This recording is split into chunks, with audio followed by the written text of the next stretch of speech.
नमस्कार, पंजाब केसरी में आपका स्वागत है। और टॉक विद पंजाब केसरी में आज हमारे साथ मौजूद हैं मध्य प्रदेश की राजनीति में संत कहलाने वाले कैलाश जोशी जी के पोते जयवर्धन जोशी जी, जो कि एक युवा नेता हैं और सक्रिय राजनीति में मौजूद है। और हम उनसे बात करेंगे और जानेंगे मध्य प्रदेश के उपचुनाव के बारे में और कई सारे विषयों पर। सर, सबसे पहले तो पंजाब केसरी में आपका स्वागत है। नमस्कार। मध्य प्रदेश में 28 उपचुनाव होने हैं।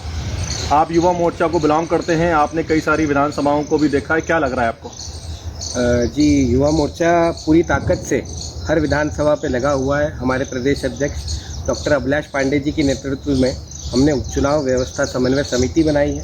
साथ ही हर विधानसभा पे प्रभारी सह-प्रभारी नियुक्त कर दिए गए हैं, जो पूरी ताकत से कार्य कर रहे हैं और निश्चित ही सारी सीटों पर भारतीय जनता पार्टी जीतेगी। जयवर्धन जी, आप एक ऐसे परिवार को बिलोंग करते हैं जिसका राजनीति में काफ़ी अच्छा नाम रहा है। आपके दादाजी को संत भी कहा जाता है, लेकिन एक बात उभर कर आती है बार बार कि राजनीति के अंदर वंशवाद।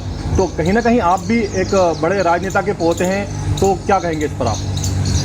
वंशवाद तब होता है जब आप कुछ अपने जीवन में और कुछ करते नहीं है, राजनीति को आप एक विरासत के रूप में लेते हैं तो सीधे आके आप आके कोई पद ले लेते हैं। अब जैसे राहुल गांधी जी का उदाहरण लेंगे तो उन्होंने जीवन में ऐसे कुछ नहीं करा था, सीधे वो राष्ट्रीय अध्यक्ष बन गए कांग्रेस पार्टी के, सीधे वो सांसद बन गए। क्यों भाई, कोई कार्य क्यों नहीं करा? अब आप किसी का भी उदाहरण भारतीय जनता पार्टी में लेंगे, आप नहीं जानते भारतीय जनता पार्टी का अगला राष्ट्रीय अध्यक्ष कौन होगा, अगला प्रदेश अध्यक्ष कौन होगा। पर हम सब जानते हैं कि कांग्रेस पार्टी का अगला राष्ट्रीय अध्यक्ष कौन है, प्रदेश अध्यक्ष कौन है। ऐसा ही समाजवादी पार्टी के साथ है, ऐसा ही कई अन्य पार्टियों के साथ। वंशवाद मेरे हिसाब से तब होता है जब आप पार्टी के लिए कोई कार्य नहीं करते, एक खैरात के रूप में आप राजनीति को लेते हैं। परंतु यदि आप शून्य स्तर से काम करना शुरू करते हैं और आप पार्टी का निरंतर कार्य करते रहते हैं, वो एक तरह से मेरे हिसाब से वंशवाद नहीं होता है। और भारतीय जनता पार्टी की रीति नीति यही है कि आप संगठन का कार्य करते हैं, निरंतर कार्य करते हैं, तब आपको संगठन अवसर देता है। खाली आपके एक नाम के बेसिस पे आपको कार्य नहीं देगा। अभी क्या पोस्ट है आपकी युवा मोर्चा में? अभी मैं युवा मोर्चा में डिजिटल इंडिया समिति करके बनाई थी हमारे अध्यक्ष जी ने, उसका संभाग का प्रभारी भी। इसके पूर्व में जो प्रदेश की आंदोलन समिति बनी थी, लोकसभा चुनाव के लिए विजय लक्ष्य समिति बनी थी, उनका सदस्य भी था। वर्तमान में जो उपचुनाव समन्वय समिति बनी है, उसका आदरणीय अध्यक्ष जी ने मुझे सदस्य बनाया है और उनके नेतृत्व में हम सभी सीटों का समन्वय देख रहे हैं। क्या लगता है आपको, अभी 3 नवंबर को चुनाव होना है, उससे पहले एक जो कांग्रेस के विधायक है वो टूटकर बीजेपी में आ गए, इस पर क्या कहेंगे? देखिए, कांग्रेस की जो सरकार गिरी है, हमें उस बात पे ध्यान देना चाहिए। कांग्रेस की सरकार किस बात पे गिरी? उनके झूठे वादों पे। अब जो भी जनप्रतिनिधि जिन्होंने उन वादों के भरोसे कांग्रेस पार्टी के साथ जो जीत गए थे, अब जब वो क्षेत्र में जा रहे हैं, कहीं ना कहीं उन्हें जनता के एक आक्रामक रुख का सामना करना पड़ रहा है। तो जो भी विधायक अपनी जनता से आंख नहीं मिला पा रहे हैं, तो वो भारतीय जनता पार्टी की रीति नीति से प्रभावित होकर कहीं ना कहीं इस उद्देश्य से कि उनकी जनता का भला हो, इस दिशा में वो हमारी पार्टी में आ रहे हैं।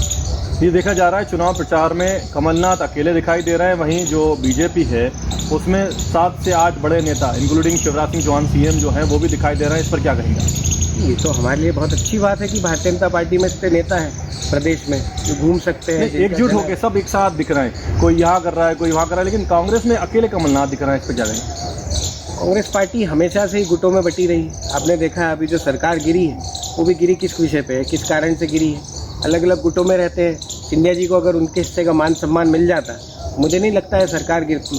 अगर सिंधिया जी ने किस बात पे सरकार का साथ छोड़ा कि उन्होंने जनहित के मुद्दे उठाए, तब उनको बोल दिया आ जाओ सड़कों पर, उन्होंने सरकार को सड़क पर ला के रख दिया। इसी प्रकार से कांग्रेस की तो रीति नीति ये रही है, व्यक्ति आधारित पार्टी रही है, और हर व्यक्ति आधारित पार्टी का आगे पीछे यही हाल होता है जो अभी कांग्रेस पार्टी का।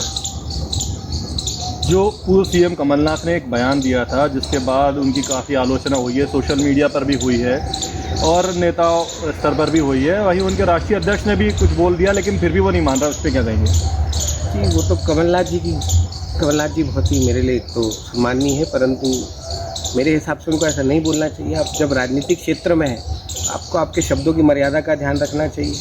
आप एक पूर्व मुख्यमंत्री हैं, पूर्व सांसद हैं, आपसे इस प्रकार के शब्दों की मर्यादा नहीं अपेक्षित होती है और एक छोटी सी माफ़ी मांगने से कुछ बिगड़ता नहीं। ये थे हमारे साथ जयवर्धन जोशी। टॉक विद पंजाब केसरी में इतना ही। ताज़ा तरीन खबरों के लिए बने रहिए पंजाब केसरी के साथ।